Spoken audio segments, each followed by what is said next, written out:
Continuamos entonces con nuestra tercera sesión. Vamos entonces a mirar en este capítulo tercero, que ustedes ahí en el contenido, dos modificaciones interesantes en dos tipos de procesos. Cómo quedaron y cómo quedan establecidos hoy. Entonces, el primero es la demanda contra herederos indeterminados en el proceso de filiación. La demanda de filiación cuando el padre ha muerto produce dos efectos. Uno, que es de carácter personal, alusivo o atinente al estado civil, que es de carácter absoluto y produce efecto erga omnes. Ese no tiene discusión. Y el otro, un efecto patrimonial. Y se exigía, ojo a lo que estamos diciendo aquí, se exigía, ya no, que estuvieran presentes directamente en el proceso, o sea que haya sido parte, y sus efectos no eran erga omnes, mientras para el primer evento, alusivo al estado civil, sí tenía este efecto erga omnes, o sea, para todos los asociados. El segundo efecto, que era el patrimonial, no tenía esos efectos. De tal manera que sucedió que en el Código General del Proceso se corrige esa situación. Si usted va y mira artículo 303, que nos habla de la cosa juzgada en su inciso tercero, y lo transcribimos y dice entonces, en los procesos en que se emplace a personas indeterminadas para que comparezcan como parte, incluidos los de la filiación, este subrayado es fuera de texto, ¿no? Es mío, incluidos los de filiación, y eso es lo nuevo, la cosa juzgada surtirá efectos en relación con todas las comprendidas en el emplazamiento. Lo que podemos concluir y lo que entramos entonces a concluir que para este primer proceso, y ahí tienen un gran cambio para que los vayan referenciando, la sentencia entonces produce efectos absolutos, lo que se conoce erga omnes, tanto personales y patrimoniales cuando se demanda a herederos indeterminados. Digámoslo así, que se recogió y se corrigió este error. Quedó mucho más sencillo, ¿no? Ahora sabemos que en este tipo de procesos contra herederos indeterminados en el proceso de filiación se conservan los dos efectos, tanto el personal como patrimonial, pero hoy en día entonces producen efectos erga omnes, o sea, para todos, para todas las personas. Eso en cuanto a ese primer asunto o primer proceso. El otro cambio, en el proceso de investigación o impugnación de la paternidad o maternidad, artículo 386 del Código General del Proceso. ¿Qué sucedió? Y también qué cambio se produjo. Existían dos procedimientos. Uno especial, cuando lo promovía un menor. Entonces tenía un trámite especial tratándose de este mismo proceso. Y otro de carácter ordinario, que era para todas las otras hipótesis, o sea, promovido por cualquier otra parte que no fuese menor. El Código General del Proceso, ¿qué hace? Los unifica. Hoy, donde está implementada la oralidad, será el trámite del proceso verbal de mayor o menor cuantía. ¿Qué nos quiere decir? Que es un proceso declarativo verbal para la afiliación, sea impugnación o reclamación, bajo unas reglas, estas 7 reglas que vamos a ver en este proceso. Entonces, ¿cómo quedó consagrado hoy? Como un proceso verbal. Acuérdense que cuando vamos al tipo de proceso declarativo, y lo tenemos allá desde la contextualización, ¿cierto? ¿Y cómo quedó organizado? Como tipo declarativos, que saben ustedes que es mucho más técnico y ese sido que se llamaran de conocimiento, pero bueno, dentro de los declarativos nosotros tenemos 3 títulos que atienden el declarativo, que son el proceso verbal, uno, el segundo, el proceso verbal sumario, y tercero, los procesos declarativos especiales. De tal manera que este proceso que estamos hablando de la impugnación, la declaración de paternidad o de maternidad, es un proceso que encuadra dentro del primer título y es un proceso verbal. Siempre que nos hablen de proceso verbal de ahora en adelante sabemos que recoge el de mayor o menor cuantía, los antiguos ordinarios, los abreviados. Entonces este es un proceso verbal. Y se unificó. ¿Qué fue lo que unificó? esos dos tratamientos que tenía, o dos procedimientos, más exactamente, que era uno especial, cuando el accionante era el menor, y para todas las otras hipótesis son ordinarios. Ahora, ¿cómo quedó? Un procedimiento ordinario. ¿Cuál? El del verbal. ¿Bajo qué reglas? Miremos las 7 reglas que allí se incluyen. Bueno, lo primero, o dentro de la primera, todo el esquema del artículo 82 y siguientes que nos indica, y saben ustedes que son los requisitos para presentar una demanda en Colombia. Ese siempre lo vamos a tener y siempre que habrá que estructurarlo con base en ese artículo 82. De ahí su importancia. ¿Por qué? Porque sabemos nosotros que el acto procesal introductorio en materia civil, comercial, agraria y de familia en Colombia nos exige este primer acto, que es la demanda. Entonces, el artículo 82 de cómo hacer una demanda en Colombia. Determina un periodo probatorio y de alegatos de conclusión, porque para el especial solo existía la prueba genética y no más. Eso se ha ido y eso se modificó acá. Ahora guarda y respeta las 4 etapas de todo proceso, ¿no? Una etapa introductoria, una etapa probatoria, una etapa de discusión, que es la que llaman alegatos de conclusión, y una etapa de decisión o de fallo. Entonces aquí se respetan las 4 y nos movemos a través de las 4, bajo también, lo decíamos, la mirada de la presentación de una demanda en legal forma cumpliendo con el artículo 82 y siguiente. La segunda regla específica de este proceso, ¿no? La prueba con marcadores genéticos de ADN se practicará antes de la audiencia. Entonces, por eso hablamos de reglas. La renuencia hará presumir ciertos los hechos.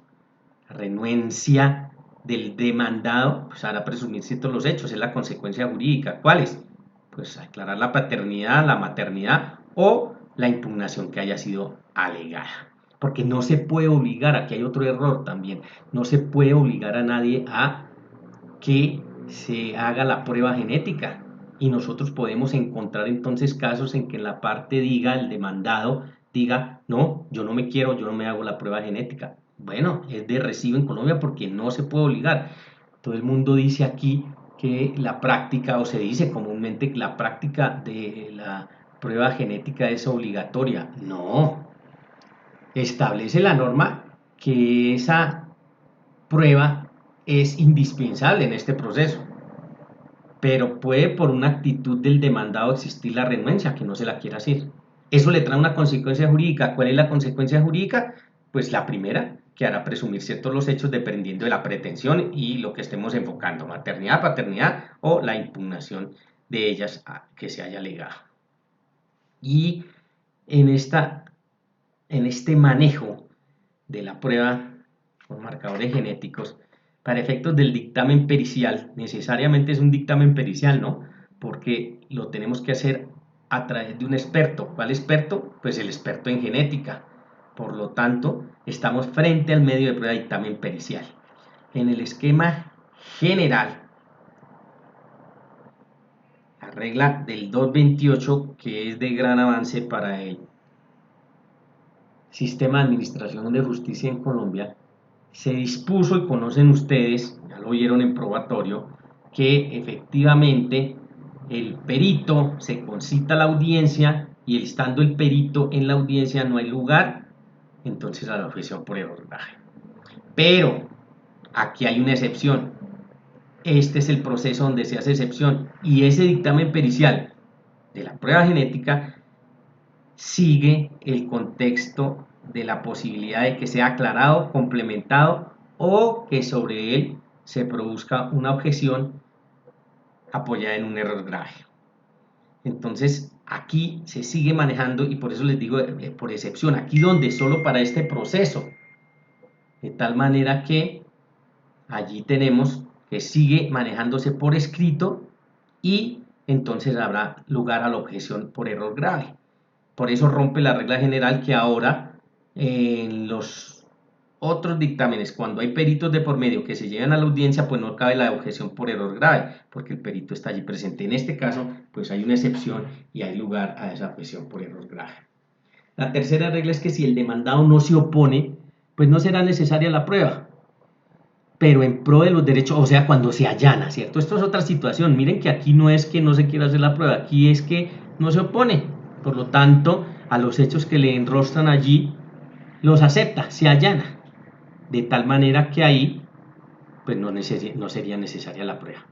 Pero en pro de los derechos del menor, se podría solicitar la prueba de oficio en caso de impugnación de la filiación cuando se trate de menores.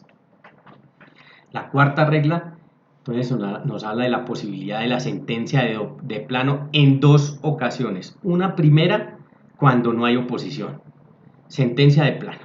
Listo, claro, no hay tema probatorio, no hay nada más que hacer en etapa probatoria, no hay que practicar pruebas, pues ahí sentencia de plano. Primer evento, que no haya oposición. Y segundo, cuando la prueba le sea favorable al demandante, según sus pretensiones, y el demandado no solicite otra prueba, o sea, otro dictamen de ADN. No hay objeción, digámoslo así, de la prueba practicada porque le fue favorable al demandante. Y esos serían los dos eventos entonces en los cuales el juez, en este caso, dicta sentencia de plano. En este proceso también se pueden decretar o suspender, ojo, son los dos verbos, ¿no? Decretar o suspender alimentos provisionales. En el proceso de investigación de la paternidad podemos entonces, cuando estemos frente a este evento y esta pretensión, decretar o suspender alimentos provisionales de acuerdo a lo que esté probado dentro del expediente de su necesidad. La sexta regla sería, después de evacuada la prueba de ADN, no es la única. En eso también se constituyen a veces muchos errores. Acuérdense que los jueces de familia, y lo vimos la clase anterior, no están atados al principio de la congruencia. Entonces dice, respecto al tema de filiación como tal o impugnación, claro, indispensable la prueba de ADN, pero no es la única. Y como no es el único asunto o el único conflicto o parte mejor del conflicto que se puede derivar de este mismo conflicto, entonces el juez puede decretar otras pruebas de oficio para el tema de visitas, de alimentos, de guardadurías, de patria potestad, en fin, de cualquier otro conflicto que pueda surgir al interior de ese núcleo familiar. Por ende, ya evacuada, por eso hablamos de evacuada y me estoy refiriendo a evacuada que es debidamente practicada o en el derrotero que hemos visto de las reglas anteriores, esa prueba de ADN vamos a entrar a resolver en aras de que no está adaptado al principio de la congruencia las otras situaciones en torno a ese núcleo familiar y allí entonces pueden venir pruebas de las partes, inclusive solicitadas por ellas para esos temas que hemos hablado, los otros distintos de visitas, alimentos, en fin, o de no estar allí en el acervo probatorio, el juez pues las decreta de oficio y resuelve, ejemplo, sobre los alimentos.